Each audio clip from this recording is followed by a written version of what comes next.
first scream always came after the janitor locked the east stairwell. Not before, never during class, never while the halls were full, only after 8:17 p.m. At first, everyone at Blackridge Preparatory thought it was some kind of prank. The school sat alone at the edge of a dead industrial town in northern Pennsylvania, surrounded by skeletal trees and rusted train tracks nobody used anymore. The building itself looked wrong, even in daylight. Too tall, too narrow, like it had been stretched upward by something unnatural. But every night, after evening study hall ended, the scream echoed from somewhere inside the walls. Not a child's scream, an adult's, raw, violent, desperate. The kind of scream that sounded ripped out of a throat moments before death, and every single time it happened, all the lights in the third-floor hallway flickered exactly 3 times. The administration blamed pipes, then speakers, then nearby construction. There was no construction. What made things worse was the timing. The screams always lasted exactly 11 seconds. Students began recording them. Videos spread through group chats. TikTok clips appeared online.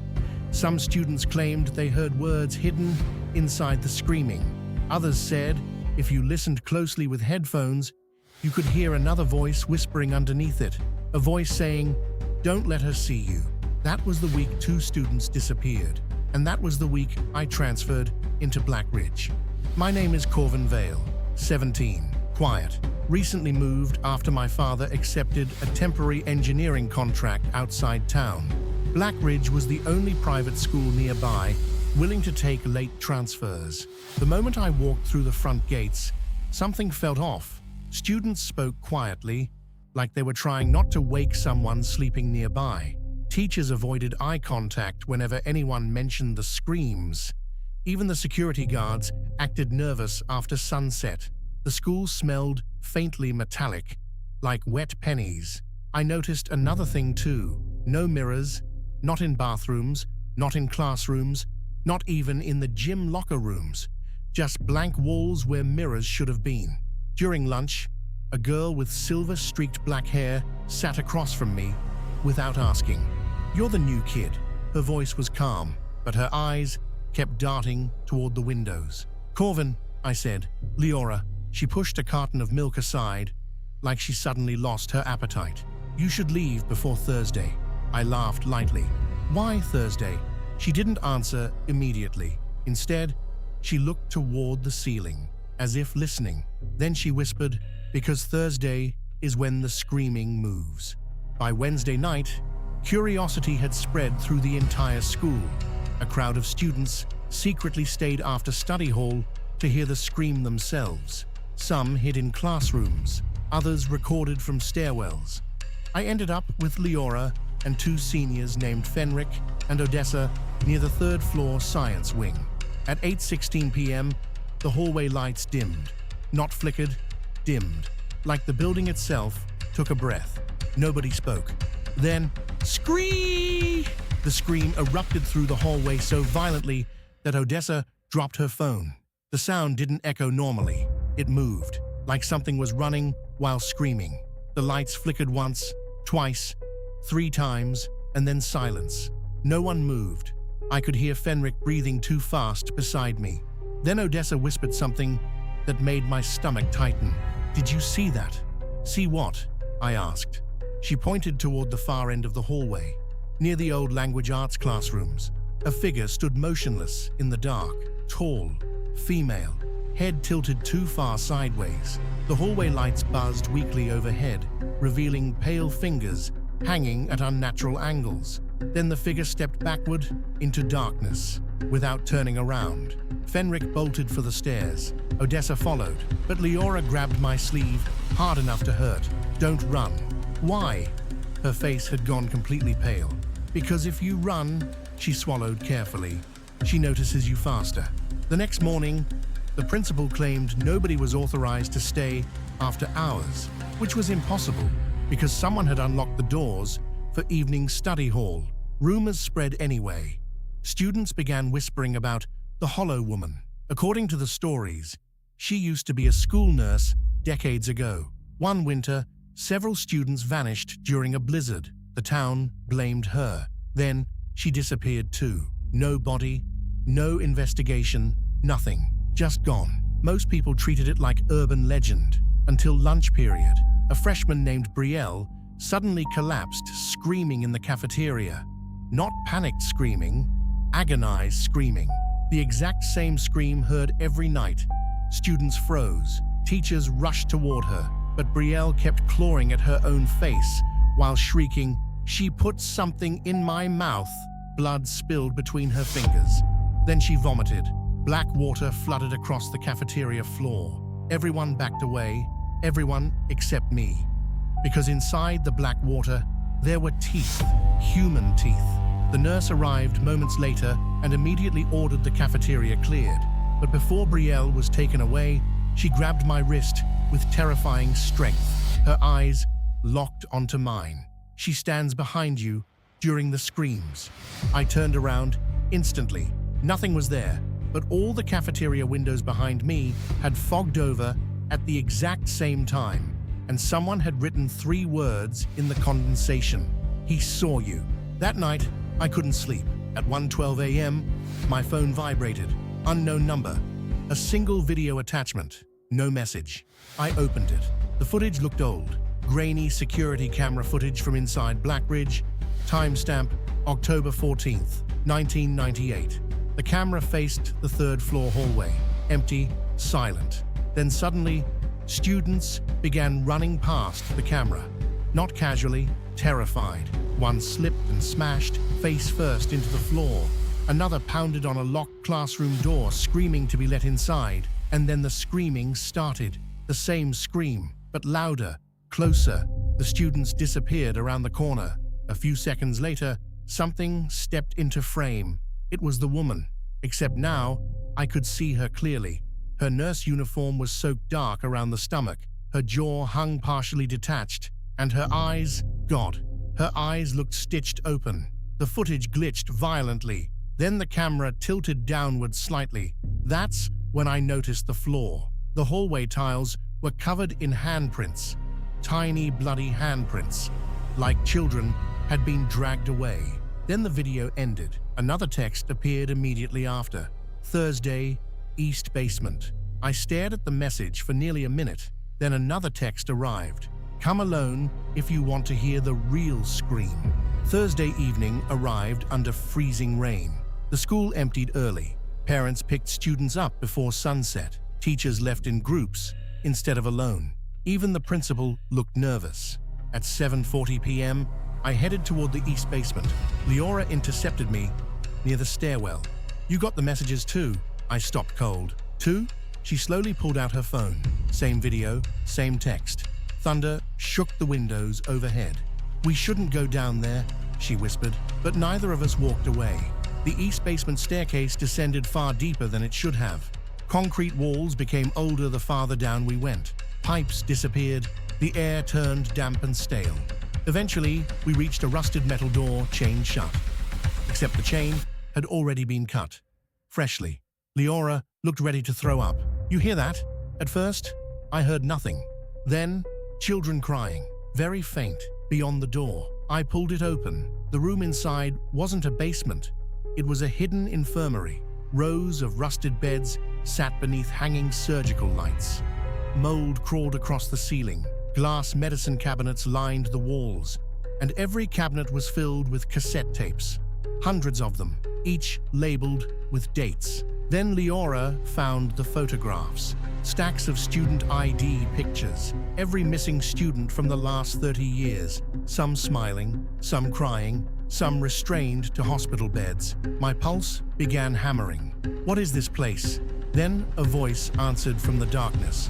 "A correction chamber." A man stepped forward slowly. Vice Principal Haviland. He looked exhausted, ancient, like he hadn't slept in years. Rainwater dripped from his coat. The screams kept them obedient. He said quietly. Haviland confessed everything, like a man who knew he was already dead. Blackridge wasn't built as a school. Originally, it was a psychiatric isolation facility for children in the 1950s. The nurse, Evelyn Voss, worked there. She became obsessed with removing fear. Experimental procedures began underground: sensory deprivation, sleep conditioning, forced exposure. Children were locked alone in darkness for days, while screams played through hidden speakers. Eventually, several children died. The facility shut down, but Evelyn disappeared before police arrived. Years later, the building reopened as Blackridge Preparatory. Different name, same walls, same basement. Evelyn's voice shook. She never left. Leora stepped backward slowly. No, she appears every few years, he continued. And when she does, students begin hearing the screams again. Why us? I demanded. Haviland looked directly at me. Because she chooses students who hear the second voice. My blood went cold. The whisper beneath the screams. Don't let her see you. She only hunts the ones who hear that part. The basement lights suddenly shut off. Complete darkness swallowed the room.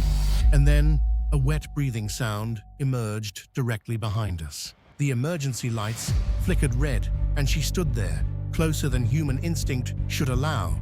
Evelyn Voss, the hollow woman, her skin looked stretched too tightly across her face. Surgical stitches covered her neck and jaw. One eye twitched independently, while the other remained frozen wide open. But the worst part was her mouth.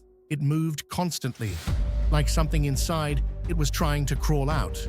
Leora screamed. The woman's head snapped toward her instantly. Too fast, wrong fast. Then all the cassette tapes in the room began playing simultaneously. Hundreds of screams exploded through the basement. Children, adults, crying, begging, laughing. The sound was unbearable. Haviland covered his ears and dropped to his knees, sobbing. She wants witnesses now, the hollow woman lunged. Not at me, at Leora. I grabbed a metal tray and slammed it into her shoulder. The impact felt like hitting wet wood. She twisted toward me slowly and smiled. I saw teeth inside her throat, rows of them, human teeth, moving. Then the room lights burst completely. Darkness, running footsteps, Leora screaming my name somewhere ahead. And behind us, the 11-second scream began again, except now, it was right beside my ear. We escaped into the old auditorium and barricaded the doors. Leora was hyperventilating uncontrollably. She touched me. Her sleeve was soaked dark red. 5 finger-shaped burns spread across her arm. Not burns, fingerprints, as if boiling hands had grabbed her skin. The auditorium smelled rotten. Rows of seats disappeared into darkness. Then the stage lights suddenly switched on by themselves. A projector clicked alive overhead. Old footage began playing on the curtain. Children sitting in classrooms, doctors observing them. Then Evelyn appeared on screen, young, smiling, normal, until she looked directly into the camera and said, "Fear lives in the throat." The footage changed. Students strapped to chairs, mouths forced open, metal instruments, screaming. Leora began crying quietly. Then the footage changed again, and my entire body went numb. The camera showed modern Blackridge students, including Brielle, including me, recorded without our knowledge. A date appeared on screen. Tomorrow. The footage hadn't happened yet. On screen, I was running through the auditorium alone while screaming for help. Then the video version of me looked upward toward the projector and whispered, "She learns your face before she takes your voice." Behind us, the auditorium doors slowly creaked open. We ran toward the backstage corridors. The screaming followed us through the walls now. Not one scream, hundreds layered together, and beneath them, whispering, "Don't let her see you." It wasn't a warning. It was a desperate plea from previous victims. The backstage hallway ended at a small dressing room covered in old mirrors. Actual mirrors. The first mirrors I'd seen in the school. Every mirror had been smashed, except one. And inside that remaining mirror, the hallway behind us looked different, filled with people standing motionless. Students, dozens of them. Missing students. Their mouths hung open, impossibly wide. Then Evelyn appeared behind them, but in the reflection only. She pointed directly at me. Every reflection student screamed at once. The mirror shattered outward, and the hallway lights died. Something grabbed my ankle. I kicked wildly and heard teeth clack against the floor. Leora pulled me free, just as pale hands emerged from beneath the stage curtains around us. Not ghostly hands, physical hands, children's hands, trying to drag us underneath. The screams became deafening. Then suddenly, silence. Absolute silence. The kind that crushes your ears. And in that silence, a woman's voice whispered directly beside me. You finally heard. The real one. Evelyn wasn't feeding on fear. She was collecting voices.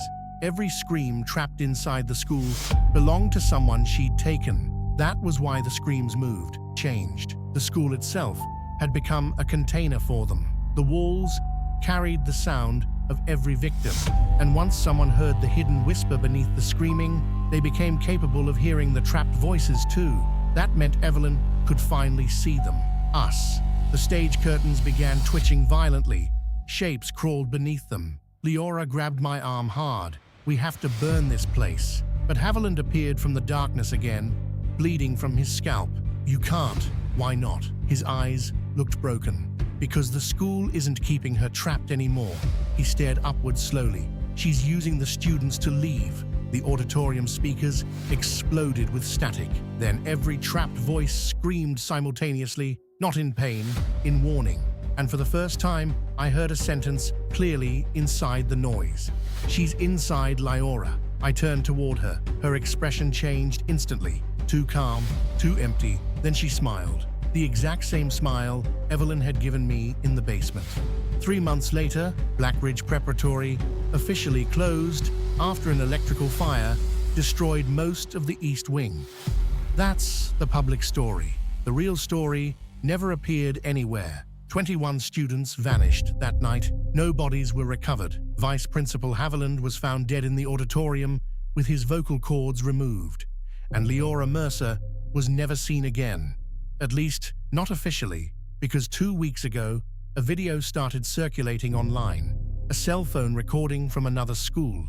Different state, different building. The footage shows students standing in a dark hallway after hours, laughing, waiting. Then the lights flicker 3 times, and somewhere in the distance, an adult woman begins screaming.